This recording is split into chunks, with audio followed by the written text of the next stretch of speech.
and we'll talk about that later. But enough of my yapping, Carlos.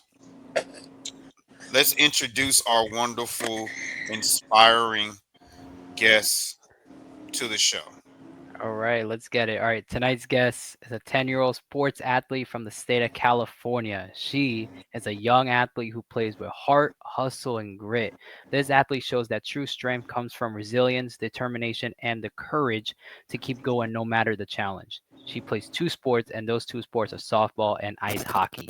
She is the first athlete from both sports, softball and hockey, to be interviewed on this podcast. So now, please welcome to the Be Ready Sports Podcast, Gameface Gracie Lozano. All right.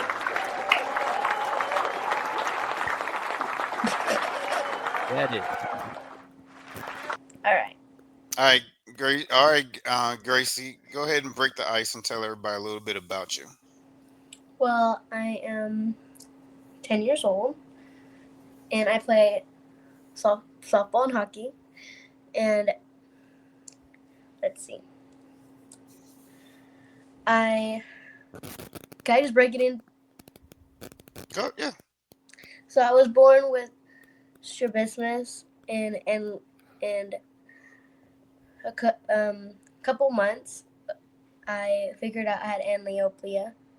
And strabismus is basically a fancy word for saying that I was born with lazy eyes. And amblyopia means that my brain's saying that it's basically just shutting off one eye.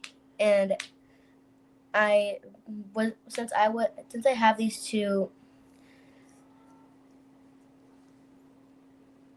how do I say this conditions. Okay, I'll just say that. Since I have these two conditions, I have to keep pushing through it because a lot of people have doubted me lately. And a lot of people have doubted me since I was like 3 or 4. And I've been bullied and I have to push through because it's tough. Because when every time people even get these disabilities, they feel like they're not special anymore, and they feel like they're not human, like they don't belong. So I'm trying to inspire other kids that it's okay to be different, and it's okay to feel like you are special because even when you are special and even with a disability, you can still do anything you want. I like that. I like that. And it takes it takes a lot of courage to speak up on something that's a private matter, like this. So we commend you, Gracie, for speaking out on it. We don't advocate bullying at all. So sorry that you went through that. People are stupid and they fear what they don't understand. So once you understand that, people just fear what they don't understand, and when they get scared, they lash out and say things that proves their ignorance.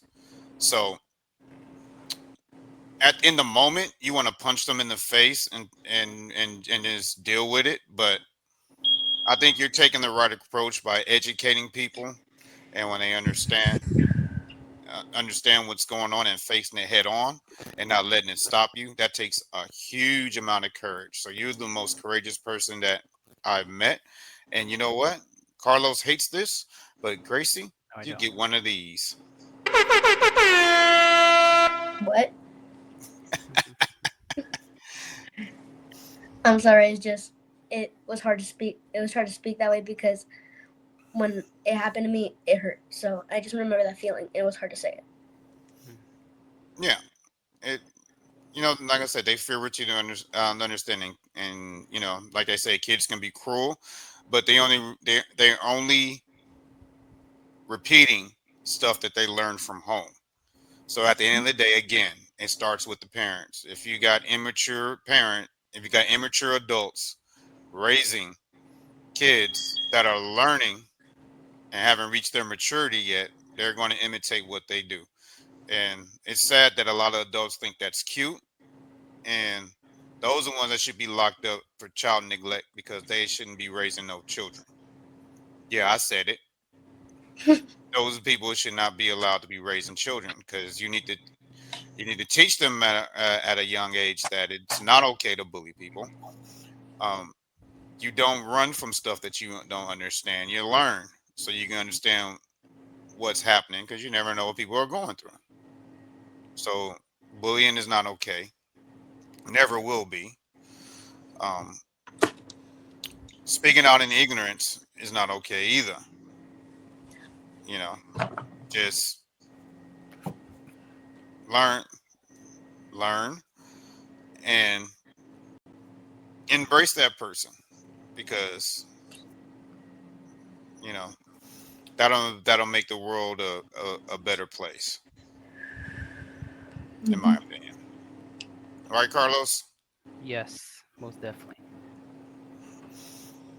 But we're happy to